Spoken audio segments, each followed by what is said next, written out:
Mesdames et messieurs, bonsoir et bienvenue à la dernière émission de Info 9 pour la saison 2023-2024. Oui, le temps passe vite, c'est déjà la dernière émission. Deux expositions, une qui est en cours présentement et l'autre qui va se tenir à l'automne 2024. Mais tout ça aura lieu à la Société d'histoire et patrimoine de la Sarre. Alors, j'en discute avec l'agente patrimoniale, Mme Christiane Pichette. Mme Pichette, bonsoir. Bonsoir. Merci d'avoir accepté cette invitation-là. C'est toujours un plaisir. Puis, patrimoine, qu'on le veuille ou non, les gens s'intéressent à ça. Les gens aiment la culture. Les gens aiment savoir et voir surtout ce qui s'est passé dans le passé, si on peut s'exprimer ainsi, oui. Parce que des fois, on jase surtout avec des personnes du troisième âge. Ah, le pont qu'il y avait là, avant ça, il y avait un pont de telle affaire ici. C'était, comme moi, j'adore jaser avec ces personnes-là. Puis, je pense que je ne suis pas la seule personne. Non, bien souvent, les personnes, comme vous dites, les personnes âgées, qui ont un certain vécu, ont vécu des événements, ont vécu des choses qui sortent de l'ordinaire, qu'on ne connaît pas aujourd'hui. Alors, nous, par nos expositions, celle qui est présentement là, c'est Quoi de neuf sous notre toit? Mais on essaie de faire ressortir les événements qui ont pu se passer. Revivre le passé. Faire revivre le passé. Exactement. Alors, les gens, en venant voir nos expositions, souvent, pour certaines personnes, ça leur rappelle des souvenirs. Ils nous racontent des anecdotes. Ce qui est toujours très, très, très intéressant côté échange. Alors, cette exposition-là, elle est là jusqu'à la fin du mois d'août. Okay. Et on peut vous dire que vous retrouvez toutes sortes de choses. On a les pompiers de la Sarre qui nous ont remis des anciens trophées alors qu'ils faisaient des compétitions. Là, Et j'en étais dans ce temps-là. Fait que ça me rappelle de bons souvenirs. Ça vous rappelle des souvenirs? Oui, exactement. Alors, c'est un des souvenirs qu'on peut se rappeler pour ceux qui l'ont vécu, mais aussi pour ceux qui n'ont pas connu ça. Ça leur apprend que dans une certaine époque, des années 70, c'était des choses qui se faisaient. Oui, exactement. On a une dame qui nous a emporté des anciens patrons, mais c'est des patrons, pas des patrons comme sous du papier de soie comme on connaît aujourd'hui, mais c'est vraiment des patrons que tu peux bouger pour, mettons, tu veux mesurer la longueur du bras, etc., le reste. Fait que c'est intéressant aussi. On a sorti la mantelature des patrons, d'où ça venait. On fait beaucoup de recherches face à nos expositions également.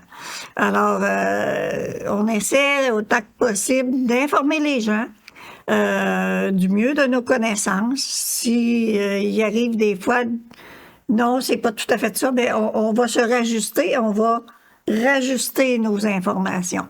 Alors ça, c'est vraiment important de le faire.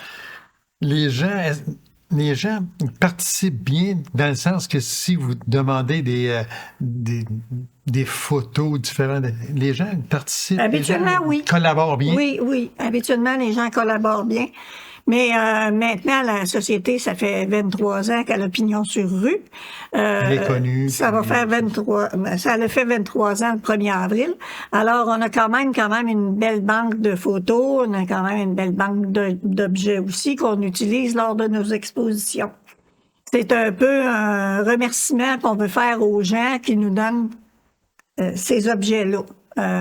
Parce que chacun sont archivé, avec le nom de la personne, à qui ça appartient, etc., le reste. Fait que c'est facile pour nous, après, de retrouver. Ça veut dire qu'il y a des gens qui vous emportent des objets, mais les gens qui voudraient peut-être se dire, moi, j'en aurais, j'en prêterais bien, mais ils vont-tu me revenir?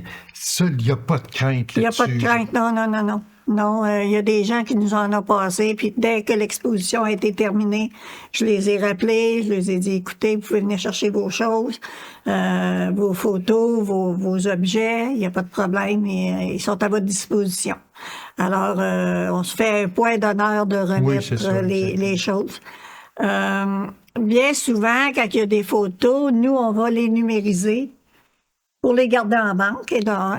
Et de deux, en les numérisant, advenant qu'il arriverait quelque chose aux photos de la personne, ils peuvent revenir nous voir, puis nous, on va pouvoir leur sortir une copie des photos. Des photos. Alors ça, c'est encore un gros plus pour ces gens-là. Fait que les gens n'ont pas à s'inquiéter de je vais-tu le réavoir? Comment je vais le réavoir? Ça, j'y tiens. Je veux pas qu'il me revienne brisé. C'est peut-être toutes des petites questions que les gens se posent. Mais quand on n'est pas au courant, on n'est pas au courant. Oui, c'est ça. Que M. McLeod, vous nous le dites très bien, c'est quand même... ce n'est pas dangereux. Ah oui, puis on a un grand respect pour les choses qui nous sont prêtées. On les traite avec... comme si ça nous appartenait, avec délicatesse. Puis, Madame Pichette, cette exposition-là qui est en cours présentement, elle est en cours jusqu'à la fin août? Fin août, okay. 30 août. OK. Puis, il va en recommencer une autre. En septembre. En septembre, à la rentrée d'automne, comme on dit. Ça devrait être souvenirs d'enfance. Ça va être des photos. Des photos d'enfants d'une certaine époque qui...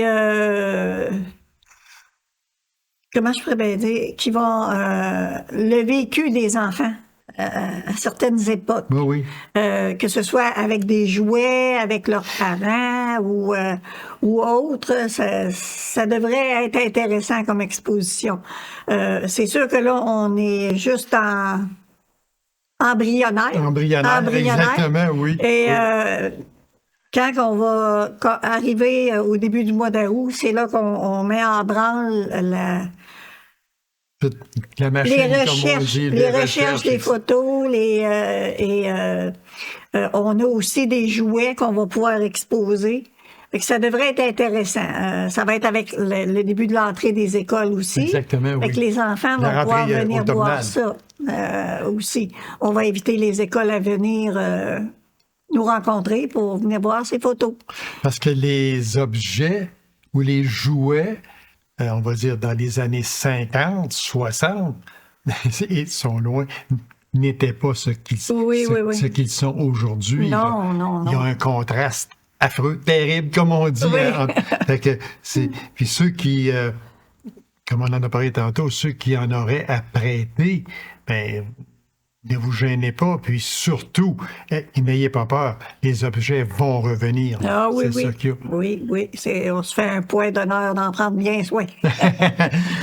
Madame Pichette, juste en terminant, comment vous vient toutes ces idées-là? Parce que à tout bout de champ, moi, je vous reçois, puis vous avez toujours des projets encore, toujours des projets. C'est avec le temps, avec les personnes que vous rencontrez. Ouais, vous devriez faire telle affaire. Oui, il y a ça, mais bien souvent, on arrive sur des photos. On parle des photos des enfants. Oui. L'idée m'est venue, c'est qu'à un moment donné, je numérisais des photos d'enfants. Puis je me suis dit, ça serait intéressant de voir une exposition avec des enfants. Quel était le mode pour jouer dans le temps? Ou les habillements aussi. C'est sûr. Dans les habillements des années 50, les habillements des années 70 et aujourd'hui, c'est complètement différent. Alors, bien souvent, c'est une idée qui nous arrive comme ça, au hasard de notre cheminement à la société. Et on met ça sur papier, puis on dit, tiens, on pourrait faire... On va faire une exposition avec ça. Alors, le processus, là, il s'enclenche lentement. Exactement. À mesure qu'on trouve quelque chose, on le met de côté. Puis, Madame Pichette, merci. C'est toujours un plaisir de vous recevoir, puis je vous souhaite encore d'autres magnifiques et superbes expositions, parce que vous faites un travail gigantesque, et puis c'est très apprécié du public. Merci beaucoup. C'est moi qui vous remercie. Alors, mesdames et messieurs, courte pause, on vous revient immédiatement après. Restez avec nous.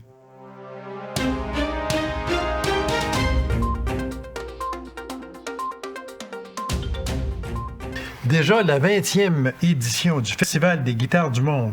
Elle se tiendra très bientôt à Rouyn-Noranda. Alors, pour nous en parler, je reçois le président de ce festival et un bon ami à moi qui vient. Il est très, très ponctuel, mesdames et messieurs, M. Jean Royal. M. Jean, bonsoir. Salut, Gaby. Toujours un plaisir de vous recevoir et je tiens à vous remercier beaucoup, M. Jean, de votre présence à cette émission. C'est rendu que je n'ai même plus à l'inviter. Il me texte et il me dit « Gaby, je suis encore une place à ton émission cette année. » Et voilà. Alors, merci infiniment, Jean. C'est toujours un grand plaisir de vous recevoir. C'est un plaisir partagé parce que, dans le fond, pour nous autres, c'est une belle tribune aussi pour pouvoir parler de notre événement. Puis on l'a fait depuis très longtemps. Oui, exactement. On en parlait au début. C'était Alain Vézina qui venait présenter dans les premières années. Le festival. Puis, et vous n'avez jamais manqué une année depuis le départ d'Alain. Je ne pense pas. Peut-être pendant la pandémie. Là, par exemple, peut-être. Oui, ouais. Là, on exclut la Madame Pandémie, mais voilà. Parce que là, c'était pas... mais sinon, on est ici depuis 20 ans qu'on vient parler du festival. Puis là, voilà. Écoute, 20 ans, c'est quand même quelque chose, là, 20 ans passés. C'est vraiment... Ça en est passé des choses depuis tout ce temps-là. Je me souviens très bien, Jean, quand les premières années où je recevais Alain Vézina. Oui. La première année du festival, ben là, on ne savait pas trop c'était quoi. Je ne l'avais pas invité. Peut-être que la deuxième non plus. Mais à partir de la troisième édition, oui. C'est là qu'on s'est vraiment regardé ici dans nos studios, puis peut-être un peu tout le monde, dans l'auditoire, se disait « Mais c'est donc bien gros! » Oui, mais en fait, ça a connu une progression rapide. Très rapide. Écoute, la première année, c'était surtout des artistes québécois, beaucoup d'artistes locaux. Oui. Puis, on sait que l'histoire, une courte histoire, c'est Jean-Charles Coutu, qui est un juge à la retraite, voilà. décidé qu'il y avait une belle fenêtre là, pour organiser un événement. Puis finalement, il s'est adjoint à Alain Vézina pour son côté plus connaisseur au niveau musical et puis tout ça. Et rapidement, il y avait Rémi Boucher aussi qui était dans cette un petit peu dans cette équipe-là, en fait, l'idéateur en fait du festival. Et puis on sait rapidement, comme je dis, la deuxième année déjà, LD Miola était à Rouyn-Noranda pour présenter un spectacle. Et puis après ça, on a vu des grands noms passer là, pour les nommer. On a vu des noms de renommée mondiale. Ah oui, mondial, international, international. De tous les genres, de tous les styles, c'est vraiment ça le festival, parce que depuis tout ce temps-là, on présente de la guitare, mais dans tous les genres. C'est ça. Que ce soit du rock, du classique, du blues. Puis je vous demandais toujours comment vous faites pour approcher des artistes internationaux de même. Ouais. Puis je me rappelle de votre première réponse, vous m'aviez dit, Jean, c'est simple, Gaby. Quand le rideau ferme sur une édition, le lendemain matin, on est à l'ouvrage pour l'édition suivante. Oui, puis rapidement, comme je dis, les grands noms sont arrivés.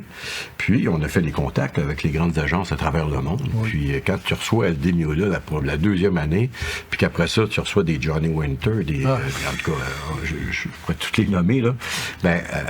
Après, c'est relativement facile parce que c'est les agences qui nous appellent pour nous dire que tel artiste serait disponible. Puis fait que nous, on a juste à les séduire puis à être capable de s'assurer qu'on soit capable de les payer. Et quand c'est rendu que les agents de ces personnes-là de renommée mondiale t'appellent pour te dire le Festival des guitares du monde, moi, là, mon artiste là, serait prêt à y aller. Là. Ah oui. C'est-tu assez que... Là, tu peux pas, là, tu te pinces un peu puis tu te dis, on est rendu gros. Oui, on est rendu gros. Puis, écoute, je me rappelle d'Alden Parsons, plusieurs, Johnny Winter, son agent, qui dit, mon Dieu, il dit, on veut revenir. Puis, tout ce qui vous manque, vous autres, c'est un vol entre New York et puis Rouyn-Noranda, parce que vous les auriez tous, tu sais. En même temps, il faut savoir qu'il faut être capable de les payer aussi, là. On n'est pas dans un grand centre avec 2 millions de population, mais il reste qu'on est chanceux de pouvoir attirer ces noms-là chez nous, puis de pouvoir les présenter dans des petites salles, relativement petites salles. C'est ça qui est impressionnant. Si on est capable de faire ça, c'est parce que... 2-3 000... Si on est capable de faire ça, c'est parce qu'on a des partenaires, on a du monde qui nous supporte, on a des subventionneurs publics qui nous supportent depuis. Fait que c'est sûr qu'on a, sans ça, puis les bénévoles aussi. Fait qu'on ne serait pas capable de faire ça. Fait que c'est pour ça. Fait que cette année, ben là, on est bien heureux de célébrer ça. Monsieur Jean, oui, exactement, parce qu'il y a quand même beaucoup d'artistes. Moi, je vais vous laisser aller un peu là, à partir du 25 de mai, c'est ça, 25 de mai au 1er juin, soit dit en passant, 25 de mai au 1er juin. Je vais vous laisser aller un peu. Ben écoute, tu sais, à toutes les fois je viens, je dis, on pourrait toutes les nommer, parce qu'il y en a beaucoup. Il y a beaucoup d'activités pendant le festival. Mais la première chose à faire pour les gens qui sont intéressés puis qui veulent venir assister au Festival des guitares du monde, c'est d'aller sur le site fgmat.com. Il y a aussi la possibilité de télécharger l'application du festival. Vous recevez des notifications. Il peut se passer toutes sortes de choses pendant le festival. On vous envoie des petites notifications tout au long de la semaine. Mais bon, tu sais, rapidement, et puis comme je disais, il y a beaucoup d'activités. Tu sais, on répète cette année le Salon de la lutherie qui va se passer le 25, 26, 27 mai. Ça, c'est des gens, des gens qui fabriquent, des artisans qui fabriquent des guitares, qui viennent nous montrer la technique, qui viennent ça, c'est intéressant. Ça, c'est le fun à voir. Puis dans un festival des guitares du monde, ben, tu sais, un salon de la lutherie, c'est comme un incontournable. Puis, bon, tu sais qu'on a annoncé la venue de nul autre que Richard Séguin, qui vient avec un projet spécialement monté pour le Festival des guitares du monde. Parce qu'à un moment donné, dans une émission de radio, il a dit j'aimerais ça, moi, un jour, monter un spectacle avec des mes guitaristes favoris québécois. Puis ça a tombé dans l'oreille de quelqu'un qui n'est pas trop sourd, qui était du Festival des guitares du monde, qui a entendu ça.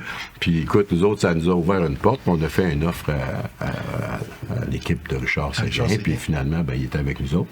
Puis comme ça s'est vendu rapidement, bon, on a mis une supplémentaire qui va se passer le vendredi 24 en pré-ouverture du festival. Puis là, je pense qu'il restait, là, au moment où on se parle, quelques billets pour ce spectacle-là. Fait que...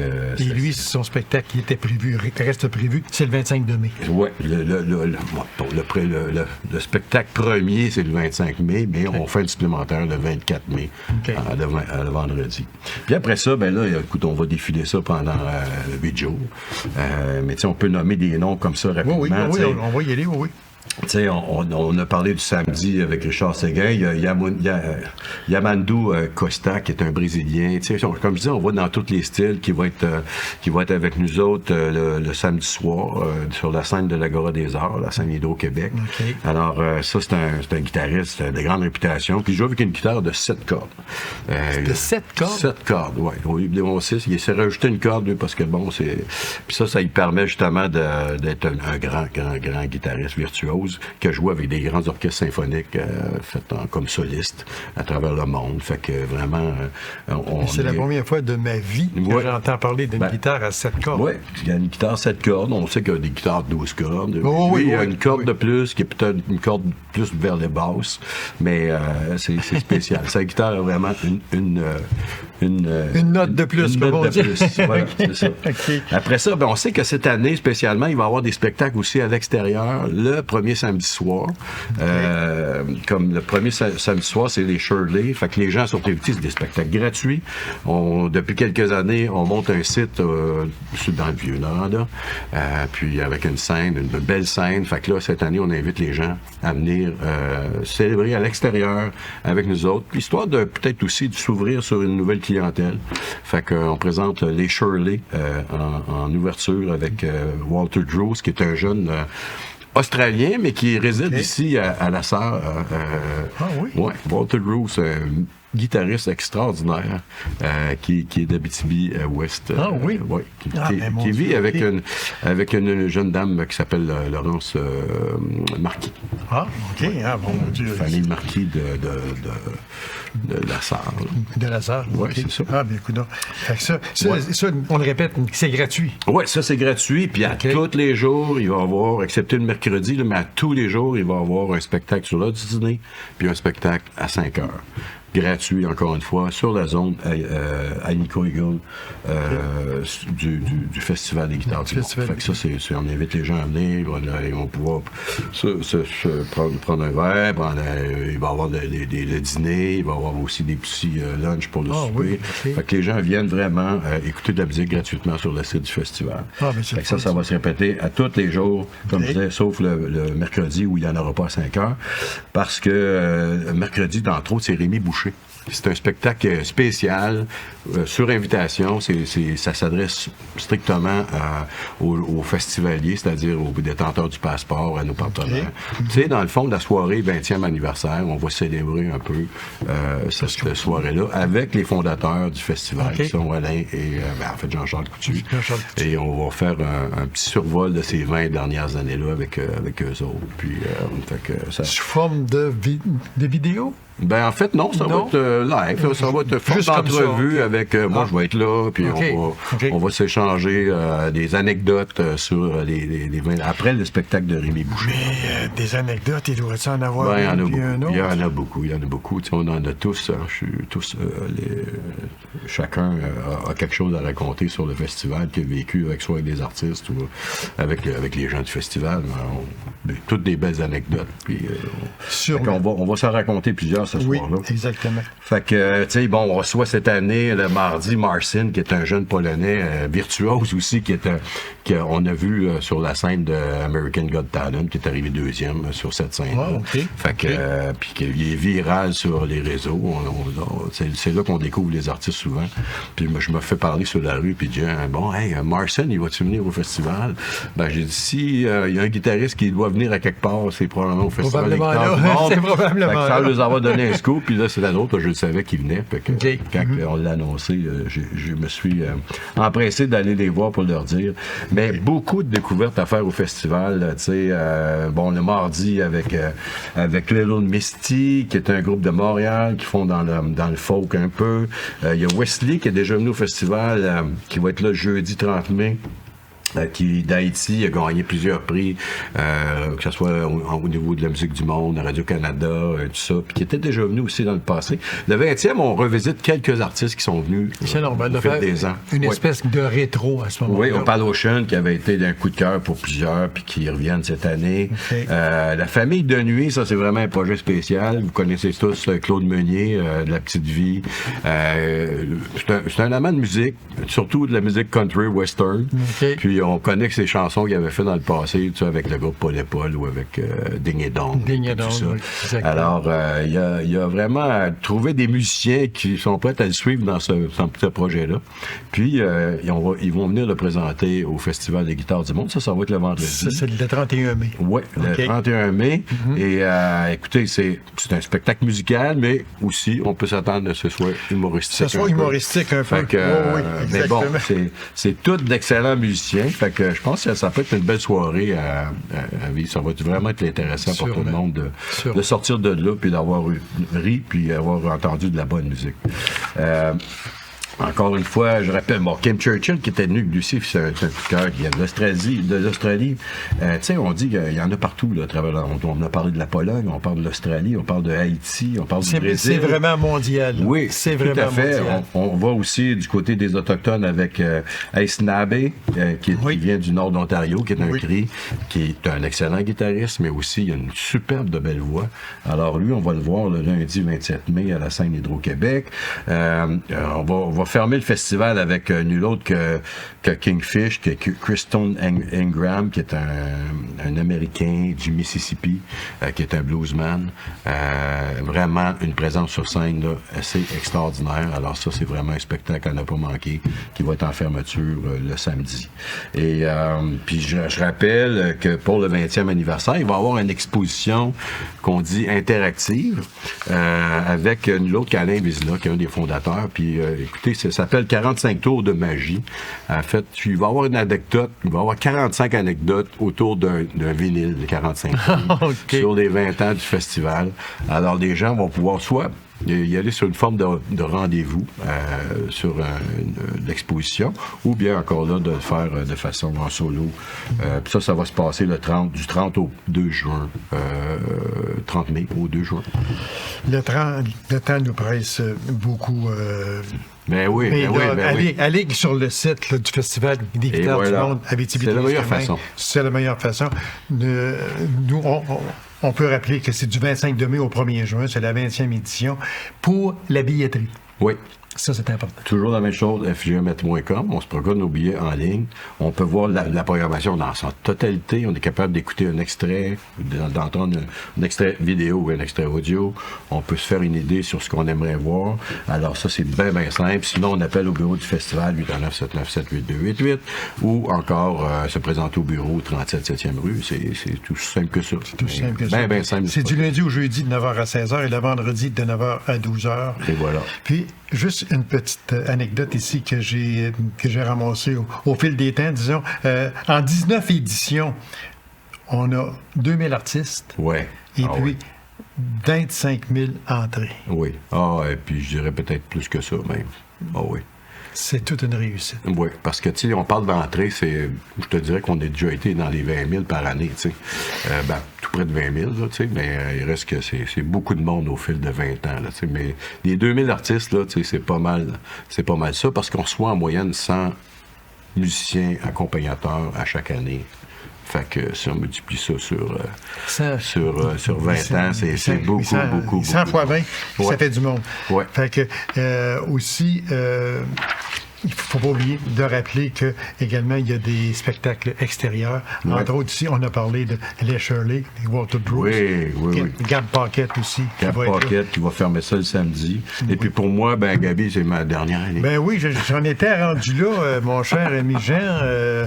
Jean, je tiens à te remercier beaucoup parce que à chaque année, tu étais rendu, comme je le disais tantôt, c'est toi qui m'appelais. Est-ce que j'ai encore ma place à ton émission, Gabi? Fait que ça, c'est toujours un petit pincement au cœur. Ça fait tellement plaisir. Jean, merci. Merci, premièrement, de t'être présenté depuis une quinzaine d'années environ, à chaque année, pour présenter, sauf quand Mme Pandémie est venue nous voir. Mais on n'en parle pas. Puis, mais merci de t'être présenté à cette émission, de venir vanter les talents de tous ces artistes internationaux, mondiaux, que vous avez si bien accueillis ici au fil des ans. Jean, vous avez fait un travail extraordinaire avec les festivals des guitares du monde. Vous laissez une marque indélébile sur ce festival-là. Je sais que c'est un travail d'équipe. Les gens n'aiment pas ça, se faire remercier et féliciter seul quand c'est une grosse organisation. Mais ça prend un capitaine au-dessus de tout ça. Puis vous avez mené le navire à bon port. Puis Jean, félicitations. Merci au nom de toute la population, au nom du festival. Vous avez été un bijou pour eux autres. Puis merci infiniment. Puis surtout, longue vie à vous. Ben, merci beaucoup, Gabi. Ça me touche beaucoup. Je te remercie beaucoup. Ben, c'est sincère parce que c'est véritable. Merci beaucoup, Jean, puis je vous souhaite longue vie. Ah oui, la vie continue. La vie continue. Mesdames et messieurs, merci infiniment. Et puis, on se revoit très bientôt. Au revoir.